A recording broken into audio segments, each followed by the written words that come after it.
Hello everyone. இன்னைக்கு நம்ம ஸ்பெக்ஸுக்கும் contact லென்ஸுக்கும் உள்ள டிஃபரன்ஸை பார்க்க போறோம். மெயினா ஸ்பெக்ஸ் யாரெல்லாம் யூஸ் பண்றாங்க? பவருக்காக ஸ்பெக்ஸ் யூஸ் பண்றவங்க இருக்காங்க, சன்கிளாஸ் யூஸ் பண்றாங்க, ஃபேஷனுக்காக ஸ்பெக்ஸ் யூஸ் பண்றவங்க இருக்காங்க, கம்ப்யூட்டர் ரிஃப்ளெக்ஷன் ஸ்பெக்ஸ் இருக்கு.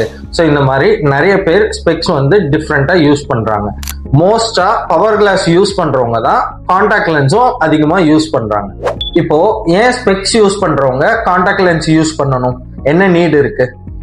இப்போ ஸ்பெக்ஸ் நம்ம யூஸ் பண்ணும்போது நம்ம பாக்குறோம் அப்படின்னா இந்த சைட் டெம்பிள் அவங்களுக்கு மறைக்கிற மாதிரி இருக்கும். இப்போ காண்டாக்ட் லென்ஸ் யூஸ் பண்ணோம்னா அவங்களோட ஃபீல்ட் ஆஃப் வியூ அதிகமா இருக்கும். ஸ்பெக்ஸ் யூஸ் பண்ணும்போது ஒரு சில நேரத்துல ஃபாக் ஆகலாம். ஸ்போர்ட்ஸ்ல இருக்கிறவங்களுக்கு கிளாஸ் யூஸ் பண்றதுக்கு டிஸ்கம்ஃபர்ட்டா இருக்கலாம். காஸ்மெட்டிக்கலி கலர் காண்டாக்ட் லென்ஸ் யூஸ் பண்ணலாம். அப்புறம் ஹை பவர் இருக்கிறவங்களுக்கு காண்டாக்ட் லென்ஸ் யூஸ் பண்ணாங்க அப்படின்னா விஷன் கிளாரிட்டி இருக்கும், பிளஸ் அந்த சைட் டிஸ்டார்ஷன்ஸ் அவங்களுக்கு இருக்காது. ஸோ இந்த மாதிரி நிறைய ரீசன்ஸ் இருக்கு காண்டாக்ட் லென்ஸ் யூஸ் பண்ணலாம் அப்படின்னு சொல்றதுக்கு. அடுத்த வீடியோல நம்ம காண்டாக்ட் லென்ஸ்னா என்ன, காண்டாக்ட் லென்ஸ் என்ன பண்ணும் அப்படின்றத நம்ம பார்க்கலாம். Stay tuned with I world optometric clinic and opticals.